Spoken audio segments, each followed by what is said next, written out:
If we're to have a harmonious school life together, we'll first need to establish the rules, okay? Yo, what up? It's your boy Red, and I'm gonna review Isekai Quartet.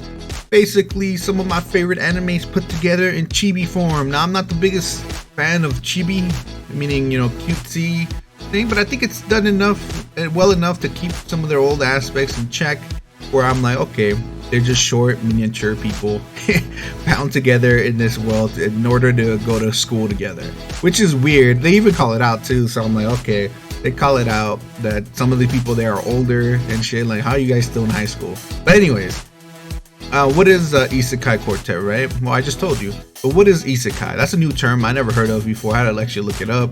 Basically, it's the best definition I can find, meaning another world, referring to an anime, manga, whatever, involve main character being transported to another world via either summoning, god, blah, blah, blah. Basically, you transport to another world in order to, do stuff. A lot of shows done this, a lot of them actually, but there are only a couple here in the first season, right? But it's funny seeing all these characters together, because, I mean, some of these characters are dark, some of them are... Well, actually, two of them are really dark. Actually, all of them are pretty dark.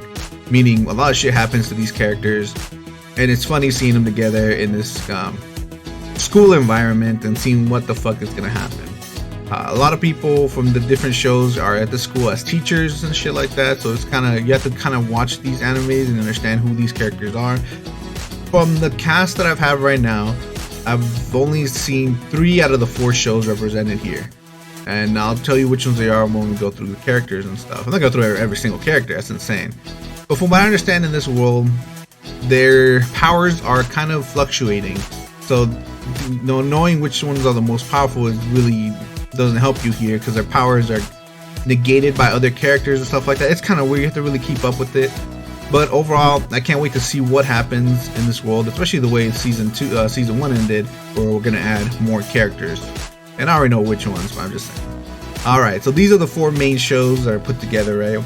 On top, we have Overlord, my favorite of all 4 of them. I love Overlord. You guys know they're really powerful people. We'll see how that goes for them. On the bottom, we have Tanya the Evil. Love the Tanya the Evil 2. World War II. I thought they were going to be the weakest of the group, but no.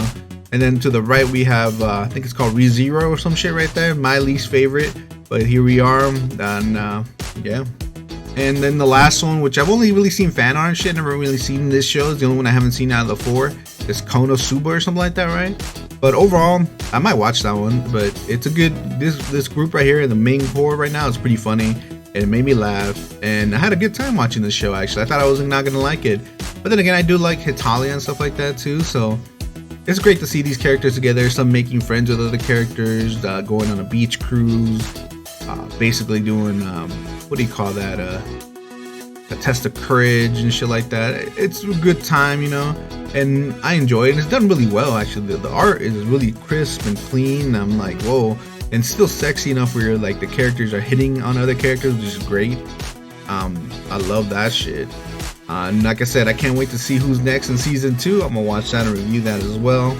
Music is pretty catchy. I mean, it's a chibi, corny kind of show, which is what I expected it to be. But overall, I love it. I love the cast. I mean, you can't fuck up the cast. The original voice actors and stuff like that is great. You're hearing some, and can't wait. I said, well, can't wait. What would I give this show, right? I'm giving just season 1. I'll give it a 7 out of 10. It's fun to watch and entertaining, especially if you're a fan of some of these characters like I am. So you should check it out then. Thanks for watching. Hit that like, hit that sub, and I'll catch you guys next time. Peace.